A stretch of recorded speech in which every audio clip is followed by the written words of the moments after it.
الحمد لله رب العالمين، والصلاة والسلام على أشرف الأنبياء وإمام المرسلين نبينا محمد وعلى آله وأصحابه ومن تبعهم بإحسان إلى يوم الدين. يا أيها الذين آمنوا كتب عليكم الصيام كما كتب على الذين من قبلكم لعلكم تتقون. أما بعد، فإن أصدق الحديث كتاب الله، وخير الهدي هدي محمد صلى الله عليه وسلم، وشر الأمور محدثاتها، وكل محدثة بدعة، وكل بدعة ضلالة، وكل ضلالة في النار. أعاذنا الله من البدعة والضلال. بعد kumshukuru Allah tabaraka wa taala, kumtakia sala na salamu Mtume Muhammad sallallahu alayhi wasallam pamoja na ahli zake na masahaba zake na wale ambao watakayemfuata Mtume sallallahu alayhi wasallam hadi siku ya Kiyama. Na bila kusahau katika swala zima la kuihusia nafsi yangu pamoja na kuzihusia nafsi zenu katika swala zima la kumcha Allah tabaraka wa taala. Hakika jambo hili walihusiana wale ambao waliokuwa kabla yetu, na sisi tunahusiana katika swala hili la kumcha Allah tabaraka wa taala. Ndugu zanguni katika imani, tunajua sote tuko katika mwezi wa Ramadhani, upo mwishoni na zimebaki takriban siku 3 mpaka kuisha kwake mwezi wa Ramadhani. Tumefanya ibada nyingi sana ndani ya Ramadhani, na miongoni mwa ibada hizo tumesimama sana katika visimamo vya swala za usiku, tumeisoma sana Qur'an, tumetoa sana sadaka ndani ya mwezi wa Ramadhani, na tumeswali swala za jamaa katika wakati wake katika mwezi huu wa Ramadhani. Tumesoma sana Qur'ani mpaka mtu akubali muda wake upite hivi hivi bila kufanya chochote katika mwezi huu wa Ramadhani. Ndugu zangu ni katika imani, mimi kalima yangu itakuwa ni namna gani watu tunavyokwenda kuihama Qur'ani baada ya Ramadhani, na mashtaka yake Mtume sallallahu alaihi wasallam kusema kwa Allah kwamba watu wake, kaumu yake ni wenye kuihama Qur'ani. Na wasia wangu wa mwisho nitamalizia katika kudumu juu ya kufanya matendo mema hata baada ya Ramadhani. Ndugu zangu katika imani, namna gani ndani ya Ramadhani tumejipinda sana katika kusoma Qur'ani.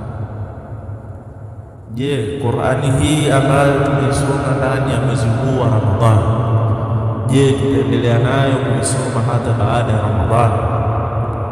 Wewe ni mwenye kuisoma Qur'ani hata baada ya Ramadhani, au wewe ni mwenye kuihama Qur'ani baada ya Ramadhani? Mtume sallallahu alaihi wasallam alilalamika kwa Allah taala kusema maneno haya yamenukuliwa katika Qur'ani katika suratul Furqan. Allah alipoyanukuu maneno haya Mtume na kusema, waqala rasulu ya rabbi inna qaumi ittakhadhu hadha alqur'ana mahjura. Aliposema Mtume Muhammad sallallahu alaihi wasallam, ewe Mola wangu, watu wangu wamekuwa ni wenye kuihama hii Qur'ani. Sheikhul Islam bin Taymiyah anawataja wale ambao ni miongoni ambao wametajwa katika aya hii katika suratul Furqan, aliposema man kana hafidhan lilquran fanasiyahu faqad hajara alquran, wa man kana qari'an lilquran fatarakahu faqad hajara alquran, ومن كان يتعامل بالقرآن فترك بتعامل بالقرآن فقد حجر القرآن. أنا سمع شيخ الإسلام بن تيمية من كان حافظا للقرآن يلي أماي aliyekuwa amehifadhi Qur'ani kisha akaisahau, huyu anaingia katika wale ambao wameihama Qur'ani. wa man kana qari'an lilquran, na yule ambaye alikuwa akisoma Qur'an fatarakahu, akaiacha kuisoma Qur'an, faqad hajara alquran, huyo anaingia katika wale ambao walioihama Qur'an.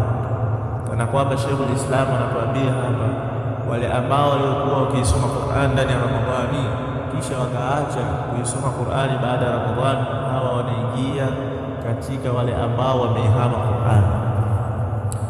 Akiendelea katika maneno yake, wa man kana yata'amal bil Qur'an, yule ambaye alikuwa akijishughulisha na kuisoma Qur'ani, anafanya ta'amal na Qur'ani, akaacha kufanya ta'amal na Qur'ani, basi huyu anaingia katika wale ambao walioihama Qur'an.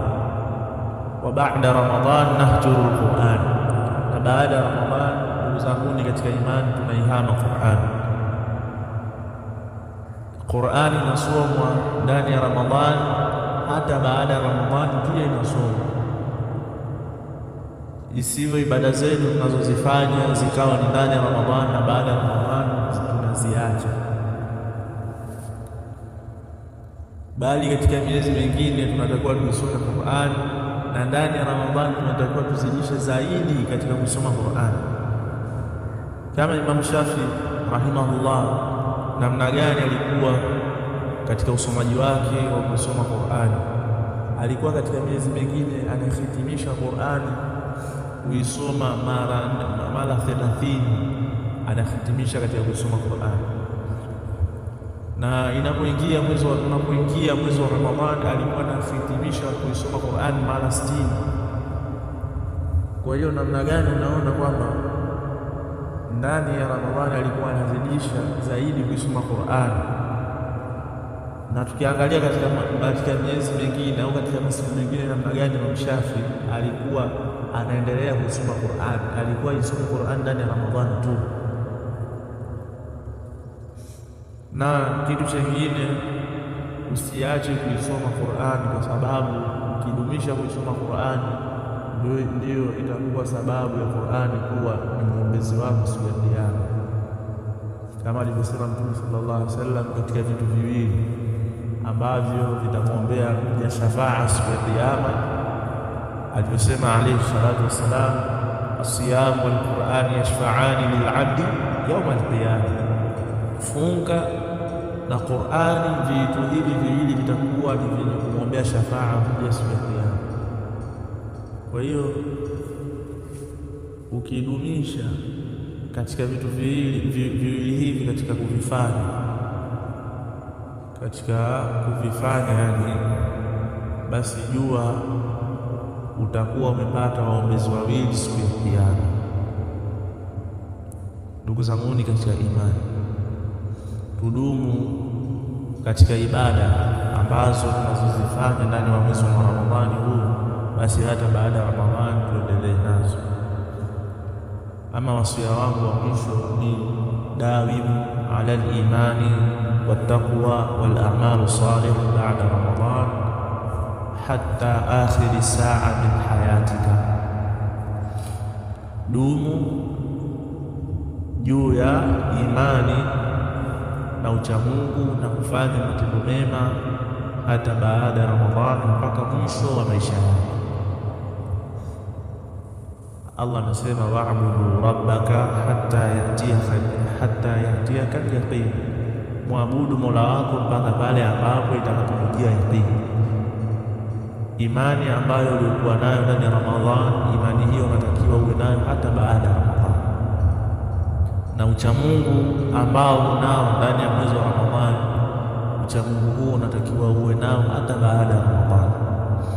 Na haya matendo mema ambayo unayofanya ndani ya mwezi huu wa Ramadhani unatakiwa uendelee nayo hata baada ya Ramadhani mpaka mwisho wa maisha yako, pale ambapo utakapokukuta mauti, hapo ndio utakuwa ndo mwisho wa wewe kufanya ibada. Allah tabaraka wa taala anasema wa'budu rabbaka, muabudu Mola wako hatta yatiyaka yaqin, mpaka pale ambapo utakapokujia umauti, utakapokujia yaqini, ndio utakuwa mwisho wako wa kufanya ibada. Na hali ya muumini pale inapokwisha ibada ni mwenye kuendeleza ibada nyingine. Anapomaliza kitendo fulani katika ibada, basi anaendelea na kitendo kingine katika kuendelea na ibada. Namna gani Mtume sallallahu alaihi wasallam alikuwa akiendeleza ibada baada ya ibada nyingine?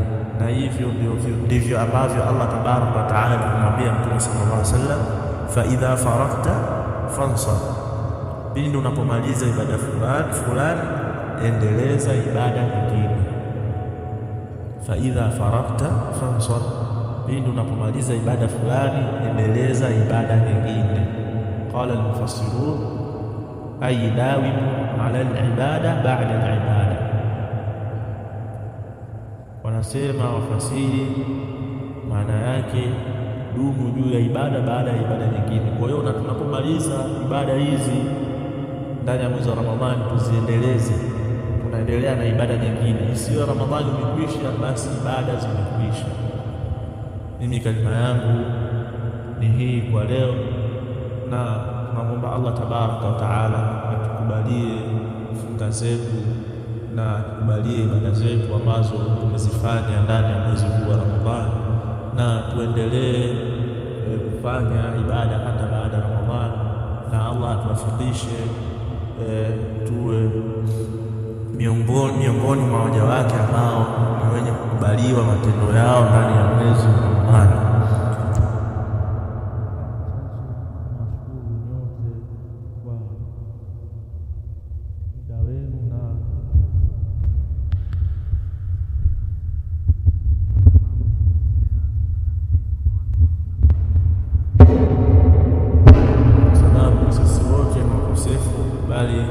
Ukamilifu ni wake Allah tabaraka wa taala. Subhanaka Allahumma wa bihamdika, ashhadu an la ilaha illa anta, astaghfiruka wa atubu ilayk. Barakallahu fikum wa jazakumullahu khairan.